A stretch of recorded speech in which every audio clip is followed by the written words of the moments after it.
Olá, eu me chamo Priscila Freitas, sou iluminadora e pesquisadora, estudante do Programa de Pós-Graduação de Estudos de Cultura Contemporânea, o ECO da UFMT, e hoje eu os apresento o podcast Arte, Cinema e Luz Natural, o podcast de construção científica que é parte da minha pesquisa de doutorado, onde investigo sobre as relações entre cultura, cinema e meio ambiente. Trata-se de um estudo sobre a luz natural de Mato Grosso. Hoje vamos conversar com o Perseu Azul.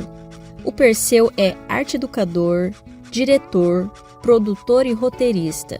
Realizou 2 séries, O Muro, que é um doc em 5 episódios de 26 minutos, e Insustentáveis, uma comédia em 3 episódios de 26 minutos, além de muitas outras produções entre clipes e videodança. O mais recente, 2 Bois, de 2022. Perseu, muito obrigado pela sua presença com a gente para falar de arte, cinema e luz natural. Perseu, o que um diretor precisa saber? O que é imprescindível, né, na sua opinião, na arte da fotografia, para o cinema e audiovisual? O que um diretor precisa saber? Nossa, nessa área, na área de fotografia, né, especificamente. Eu acho que é muito importante saber primeiramente onde ele quer colocar a câmera, né? Isso é meio que uma máxima da direção, né? Onde eu vou colocar a câmera. E isso, dentro dessa pequena frase, estão contidas diversas decisões, né? Primeiro, você vai colocar a câmera e vai deixar ela parada ou você vai movimentar ela? Se você vai movimentar ela, que movimento será esse? O que vai te auxiliar a fazer esse movimento para você chegar no resultado de imagem que você quer? E mais, esse movimento vai conter um movimento de foco também ou não? Qual que é a luminância que você quer ter nessa imagem, né? Como que essa luz vai ajudar você a contar essa história? Então, onde eu coloco a câmera, impacta a entrada de luz nela, né? Impacta o que eu estou registrando. E eu acho que eu resumiria assim, onde eu coloco a câmera. É isso que o diretor precisa saber. Ele vai contar com uma direção de fotografia, né? Uma pessoa na direção de fotografia que vai auxiliar nessa questão mais da luz mesmo, né? Do uso da luz para narrar a história. Entendi. É muito interessante, assim, porque você disse de uma forma bem técnica, né? Porque por trás dessa fala, onde colocar a câmera? Como saber onde colocar a câmera, né? A minha pergunta. Precisa ter técnica, mas também precisa ter sensibilidade também, né? Acredito. Sim, é a questão do gosto, né? Pode ser chamado de bom gosto ou não, mas que você vai enquadrar como os personagens vão se movimentar ali dentro daquela imagem, e como isso, para além da contação da história, para além do roteiro que esse personagem está ajudando a construir, ele também altera a luz, né? Ele altera a composição da imagem, altera a composição do quadro, e muitas vezes o próprio personagem se torna uma cor, né, na imagem. Reflete a luz, rebate a luz, né? Sim. Tudo isso. Antes de entrar nessa questão do fazer, uma perguntinha de mercado, né? Como é ser diretor de cinema, audiovisual em Chapada dos Guimarães, né?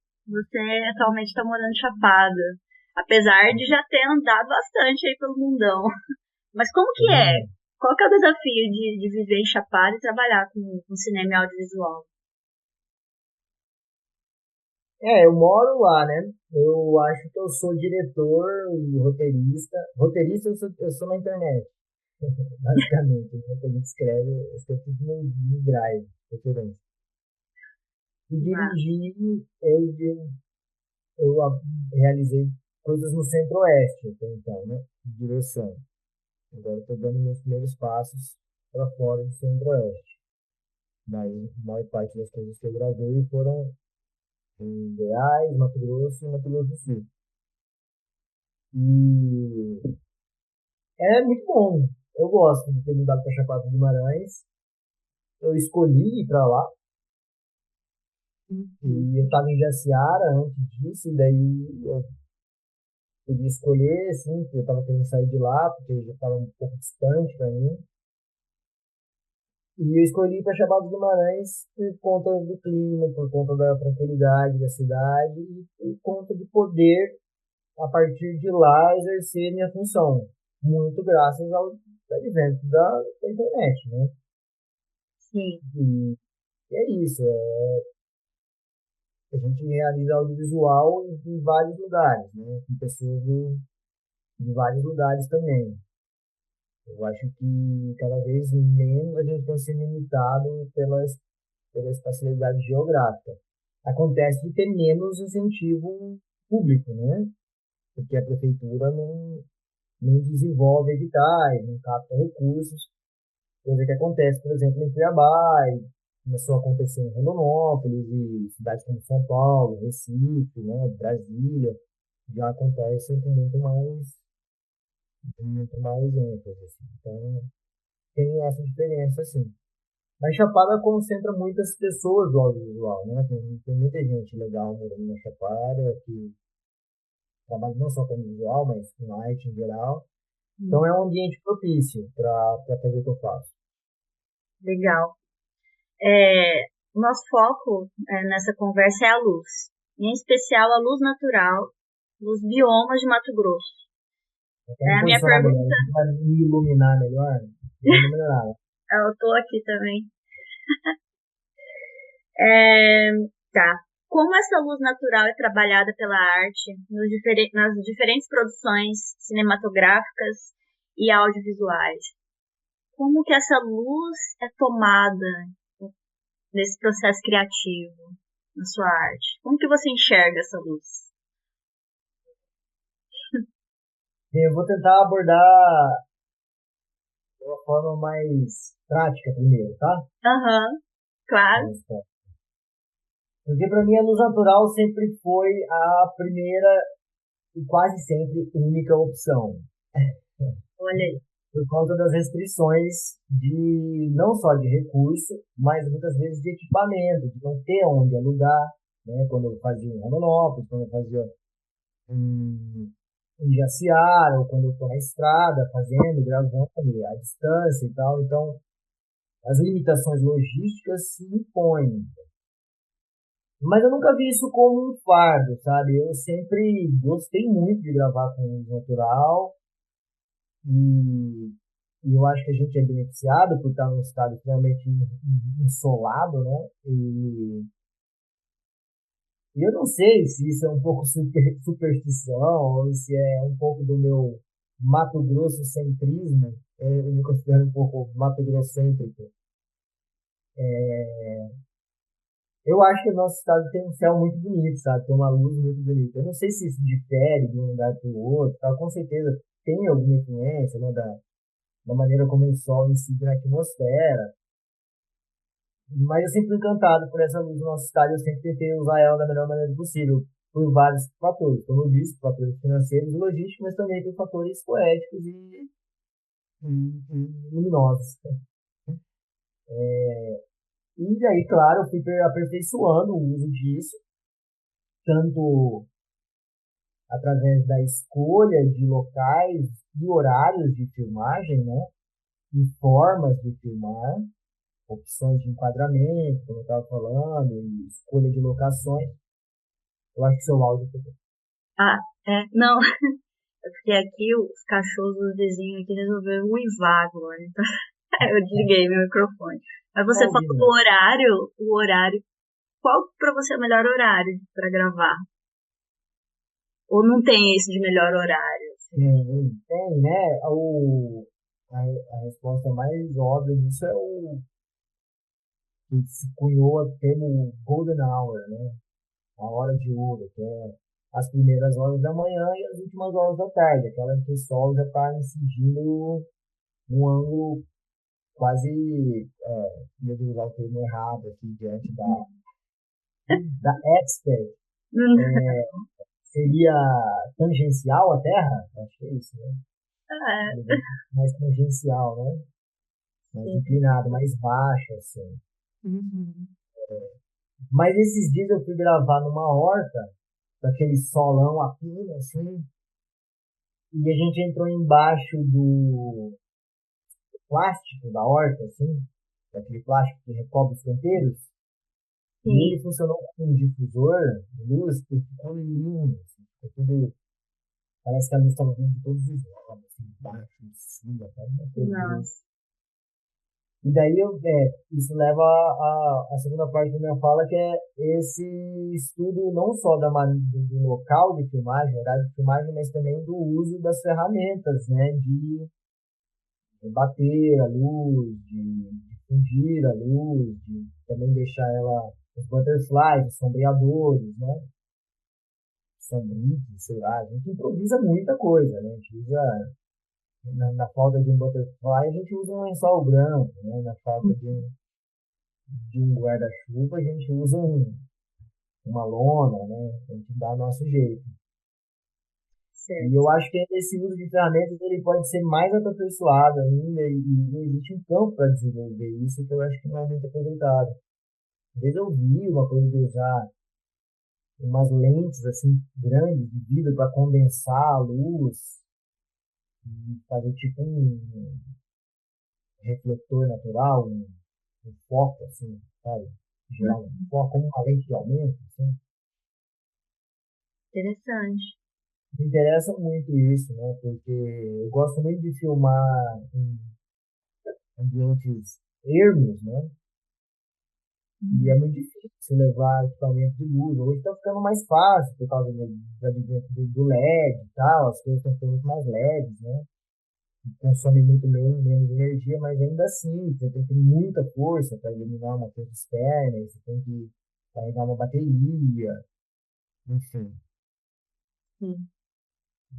Nós sabemos, né, que a luz natural de Mato Grosso tem diferentes condições físicas e diferentes possibilidades de comunicar cada um dos biomas existentes no seu território. Nós temos o Pantanal, o Cerrado e parte da floresta amazônica.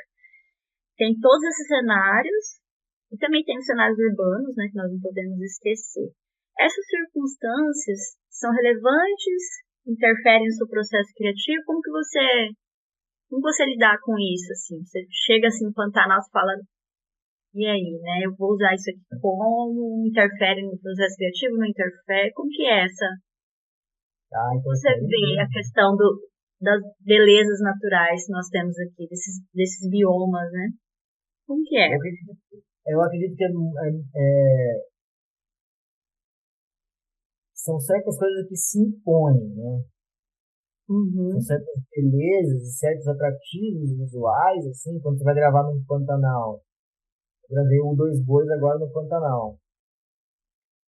Todas as externas, todas as internas que eu tinha, desculpa, era com tudo aberto, com todas as portas possíveis, a gente retirava a telha, tal, para fazer a luz entrar. Porque você não quer desperdiçar aquela luz, que no Pantanal eu senti que a luz ela é meio rebatida verde, assim, né? Porque é tanto verde, que a luz que chega das árvores, assim, quando você está perto de uma floresta, assim, ela ganha esse matiz de verde, assim. Então eu acho que seria um desperdício não usar isso, né? E muitas vezes quando você sai para realizar um processo artístico, algumas coisas gritam para você, algumas coisas se mostram, você fala, pô, olha, né? Olha eu aqui. Se você estiver atento, acho que o trabalho da direção é estar atento a isso, a esses acidentes, esses felizes acidentes, né? Para usar na narração da sua história. E foi assim com Dois Bois. A gente tentou fazer as cenas-chave do filme todas na hora mágica, para aproveitar o máximo possível essa luz natural. A gente teve uma cena que foi feita feita externa que era montado no cavalo, que era 2 horas da tarde, assim, cara, aquela sombra no nariz, sabe? Aquela que deixa com a olheira, assim. Daí a gente usou um rebatedor por baixo, assim, na verdade a gente usou o butterfly por baixo, assim, um pouco inclinado, para matar essa sombra e ficou muito bonito. Deu aquele calor, deu aquela sensação de mormaço, assim, sabe? Pra cena. Outra coisa que a gente filmou no Pantanal, que foi muito interessante, foi Fata Morgana, eu acho que é o termo, né? Quando você olha a distância, assim, vê aquela ondulação causada pelo calor, assim, aquela luz que parece que tá liquefeita ali, né? Isso é um recurso que a gente só pode ter nos solos mais quentes, né? E é muito atraente, assim, em termos de imagem. Eu acho mesmo. Espero ter respondido essa pergunta. Não, sim. Eu já fui questionada, né, na minha exposição, assim, na minha ideia de trabalho, de investigação, no sentido de, tudo bem, né, nos ambientes externos a gente aproveita, nós pensamos estratégias para capturar, para melhor aproveitar, rebater nessa luz natural. E nos ambientes internos, né? É uma pergunta que fizeram para mim, eu fiquei pensando e aí eu levo para você também. Como que você pensa a luz natural no ambiente interno? Como que é esse desafio? Eu acho maravilhoso quando dá para usar, porque é muito fogo. O sol é incomparável, né? Muito forte, então eu costumo colocar rebatedores lá de fora das janelas para intensificar ainda mais essa entrada, você reduz a luz interna e toma prioridade da câmera para o espaço interno para aparecer quase aquele raio que recorta, assim, sabe? Levanta uma poeirinha ali, que geralmente está presente nesses ambientes rurais, né, que a gente costuma gravar, e você consegue mesmo destacar o facho de luz, assim, entrando, né? Aquilo ajuda a dar profundidade na cena, ajuda a construir mais uma camada, assim, você quase consegue entender o que está acontecendo do lado de fora, só por aquela luz que entra, né? E não só a luz, como a sombra também, né? Contar a história com a sombra. A gente fez isso no Dois Bois com a luz da lua. A gente tava uma lua cheia, a gente deu a sorte, é essa. A gente não programou para estar lua cheia, mas a gente chegou lá e descobriu que estava lua cheia. Então, o que você vai fazer? Você vai usar a lua cheia, né? Não vai desperdiçar aquilo que está ali te oferecendo para você. Então, a gente fez uma cena super, era uma cena de, era um plano, na verdade, não era uma cena. Um plano de apresentação da casa, da família, assim. E daí ele podia ser de dia, podia ser de noite. Então, não, vai ter uma lua cheia, vamos fazer isso de noite e a gente usa sombras dentro da casa para contar que são essas pessoas que estão lá dentro, né?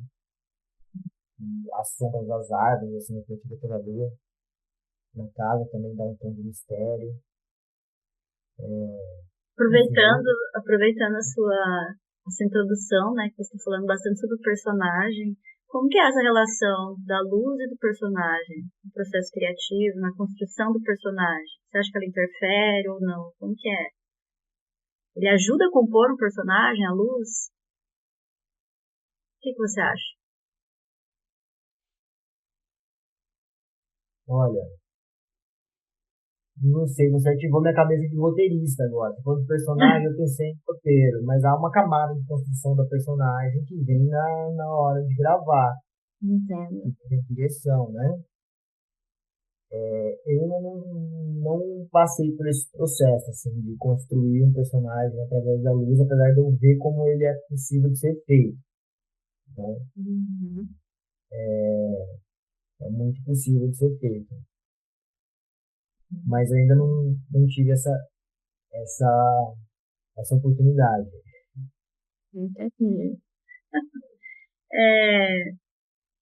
Vamos lá, vamos para o set de gravação. Como a luz natural daqui do estado de Mato Grosso pode ser utilizada no set de gravações, em ambientes internos, você já respondeu, mas quais equipamentos que você utiliza, aquilo que não pode faltar no set de gravação? Porque você fala, olha, esse aqui não posso deixar de levar, a gente usa muito. O que você utiliza? Você costuma levar? Equipamentos de luz externa, digamos assim, de luz Isso, natural. isso. Rebatedor, né? Rebatedor é um equipamento que você só pode levar um. Eu vou levar um rebatedor.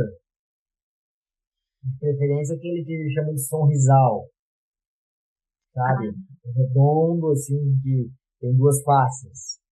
Sim. Ele também vai servir para sombrear, se você precisar, né? Uhum. E para difundir. Ele tem uma face que rebate mais, que é mais espelhada, ele tem uma face branca que rebate difundindo. E você pode colocar ele acima também para sombrear, caso está embaixo de uma árvore, tem uma falha de luz, assim, entrando, você quer tirar aquela falha, você pode, se for pequena, né? Uhum. Já está um facho de luz. Entendi. Pensando nesses diferentes biomas aqui do estado, você tem uma curiosidade assim para me contar especificamente, assim, quando você foi gravar no Pantanal, no Cerrado, e também em alguma parte aí da floresta amazônica aqui? Você tem especificamente, assim, olha, Pantanal, o que te marcou nesse sentido? Quando você pensa na luz, quando você pensa na experiência lá do set? Então, tem duas diárias que me vêm muito, assim, talvez três, né? Que foi uma cena numa ponte, que era isso, a gente queria gravar no fim do dia, para pegar essa luz, então a gente passou o dia ensaiando, e daí a gente gravou o primeiro dia, e no segundo dia a gente tinha que fazer a continuidade, né, da luz. Essa é sempre uma questão quando você vai gravar com luz natural, porque o sol está sempre se mexendo. Uhum. Então, você tem, ao mesmo tempo, ao seu favor o sol, mas você tem ele contra você, porque ele se torna uma pressão em você. Ele está indo embora, você precisa gravar, você precisa fechar a cena, ter tudo que você vai fazer. Então, ele é um tic-tac ali na sua cabeça, mais um tic-tac, né? E gravar e correr contra o tempo. E daí você tem essa grande lembrança ali do relógio da vida se impondo. E daí, nessa segunda diária, o sol começou, ok. E daí a gente gravou algumas para ensaiar, assim, que não foi no mesmo laranja, no mesmo batido, assim, que a gente tinha no anterior, que foi um pouco mais cedo, mas a gente já vinha se preparando para quando pintasse o sol, a gente já tá tudo ensaiado, tudo de um jeito, né? Uhum. E daí nublou. Daí Ah, nublou uma vez e não desnublou mais. E daí a gente perdeu, a gente tinha duas diárias, assim, extras, que a gente ia fazer umas outras imagens e tal, mas estavam meio que sobrando pra gente fazer essa. E tinha boiada na estrada, era assim, 200 boi do lado da pista, mais 50 boi atrás, e uma cena complexa, assim. E esfriou no Pantanal. Daí esfriou, literalmente, fez 10 graus no Pantanal. 2 dias de frio, nublado. A neblina às vezes descia, às vezes subia, às vezes descia, às vezes subia. Nossa sorte foi que a gente conseguiu matar no primeiro dia a parte mais chave, ficou faltando um plano, a gente não montou, esse plano a gente não fez. No segundo dia, a gente conseguiu fazer mais alguma coisa, e daí, quando a gente viu que ia andar, a gente fechou. Né? Fechou o quadro, vai para o rosto, vai para detalhes de mão, e daí você consegue usar os rebatedores, alguma luz artificial para tentar chegar numa coisa parecida. Mas fica igual. Aí depois vem o processo de colorização, finalizando a finalização, né? E atenua essa estranheza que o olho tem. Mas, assim, os olhares mais atentos ainda percebem. Né? e no Cerrado? Você tem uma história para me contar aí do Cerrado? Ah, O que te salta na memória? Cerrado, são as sombras das árvores. Porque o cerrado é menos denso, né?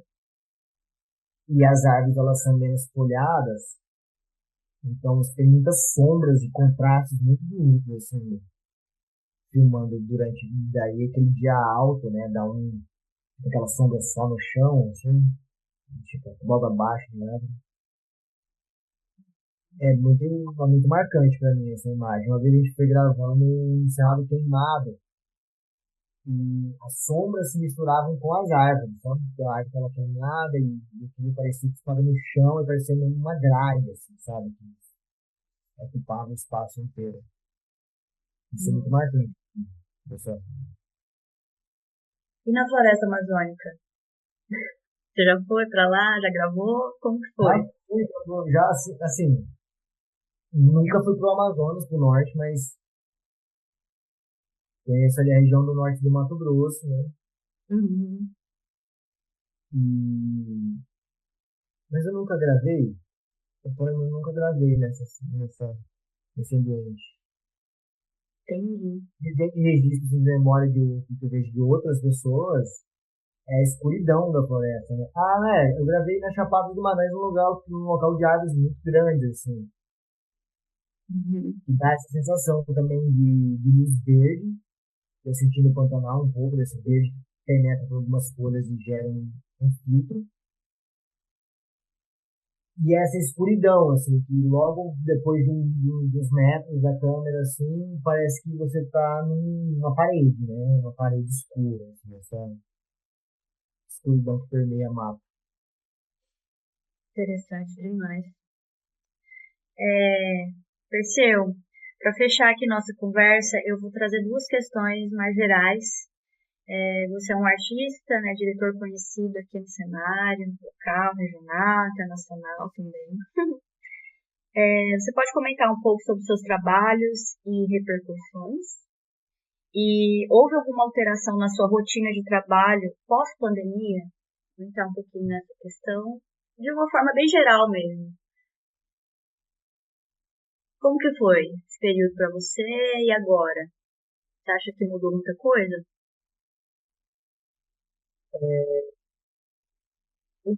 Mudou que as pessoas começaram a acreditar mais no trabalho remoto, Uhum. começaram a ter mais confiança nisso, sabe? E, e talvez, um efeito talvez já esteja se esvaindo.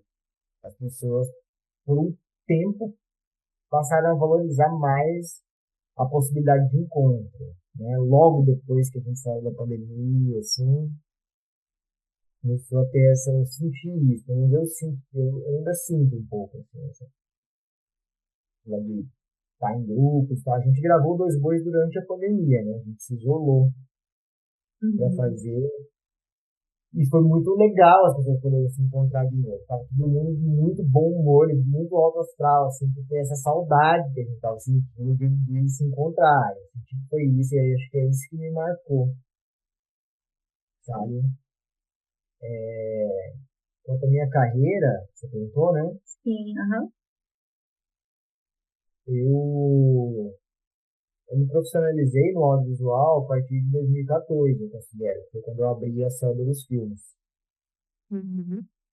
Mas de 2014 a 2016 eu ainda fazia um trabalho paralelo, apesar de estar me profissionalizando, ainda tinha outra dedicação. Então, assim, ano que vem faz 10 anos que eu abri a série dos filmes, mas ainda vai faltar 2 anos para eu estar tranquilo de falar assim, faz 10 anos que eu estou me dedicando exclusivamente ao audiovisual. E antes disso eu já escrevia bastante, né? Participava de algum vídeo brincadeira, assim, com os amigos da publicidade e outras coisas. Mas ainda não era uma coisa que eu acreditava que pudesse ser viável economicamente. Uhum. Eu hoje ainda desconfio dessa verdade. Mas a partir de 2014 eu tomei essa decisão de que era isso que eu ia fazer. E do ano passado para cá, eu tive assim, um começo de carreira, eu peguei um fim de uma era muito boa de investimento no audiovisual. Eu, infelizmente, entrei já, né, assim, já não era mais essa era, os primeiros editais eu ganhei já era depois do golpe que a Dilma sofreu e já começou a se desmantelar o FSA, então eu peguei assim, a rebarba daquilo, mas foi o que me fez me formar, ter a possibilidade de realizar séries como O Muro e Insustentáveis, e hoje, né, me dão esse arcabouço para poder ter a segurança de fazer qualquer coisa dentro do audiovisual. Não qualquer coisa, porque o audiovisual é muito amplo, né? Mas é o que eu me proponho a fazer. E do ano passado para cá, a gente começou a ter um pouco mais de esperança, eu acho que eu posso falar assim, de que a gente vai ter de novo a possibilidade de continuar desenvolvendo a nossa identidade nacional. Eu acho que é o mais importante desse trabalho que a cultura em geral faz, né, de valorizar quem somos culturalmente. Eu acho que isso é o mais importante. E, ao mesmo tempo, os projetos que eu vinha gestando desse começo, eles amadureceram. Eu acredito muito no tempo que as coisas levam para ficar boas, sabe? Assim, e, e a gente também é assim, né? Para conseguir entender o que a gente quer e tal. E muitas vezes demora muito. E como eu venho de outra área de estudo, eu não tenho também dentro da minha família a prática artística tão forte assim. Meu pai ter tentado fazer artes plásticas até os 40 anos. Ele teve, ele teve a terceira filha e desistiu. Desistiu não, porque ele está dizendo que ele continua lá fazendo. Eu estou incentivando ele. Vamos ver se ele vai retomar. Ele deu uma longa pausa, digamos assim.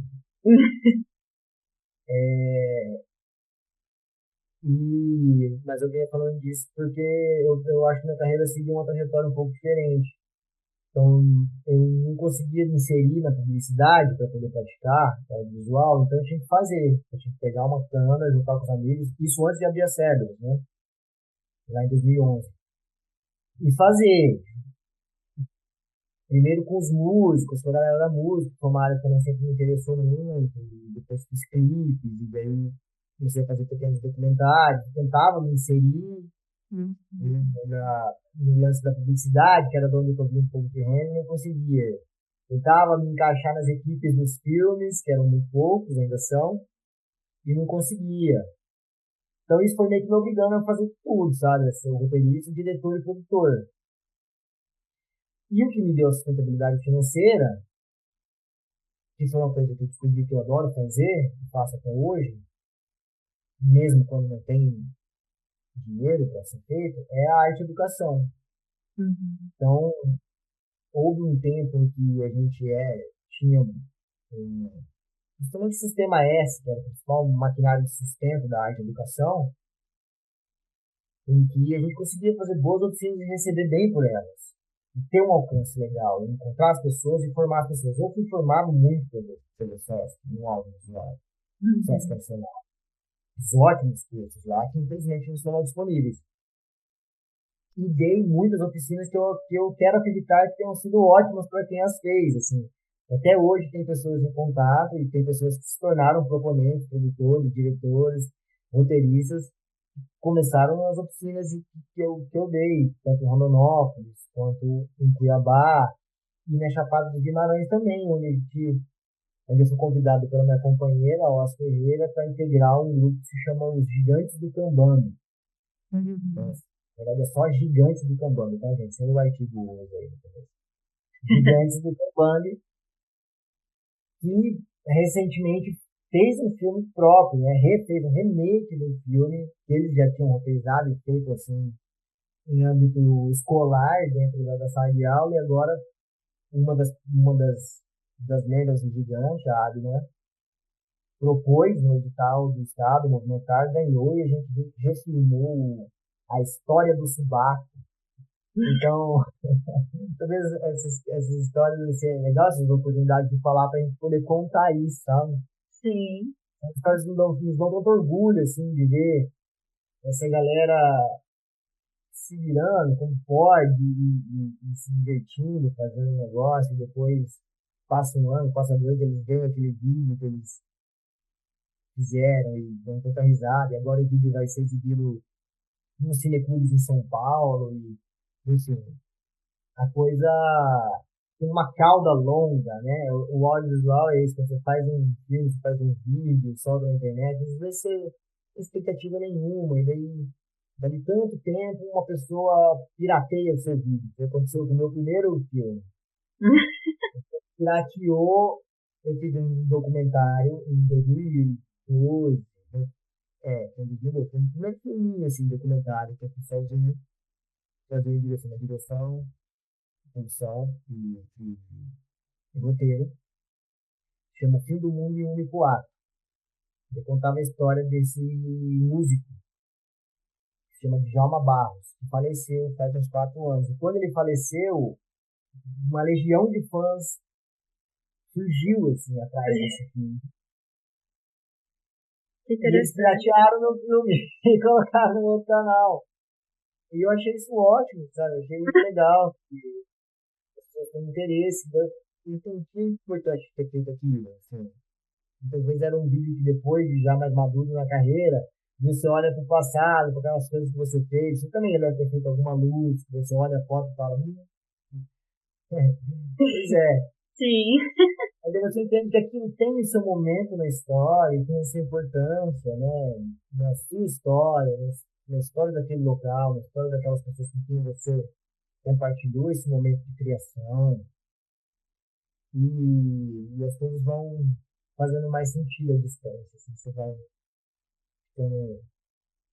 De trabalhos que você fez, assim, você tem alguma memória visual que quando você pensa num trabalho, você fala, nossa, você consegue descrever essa imagem?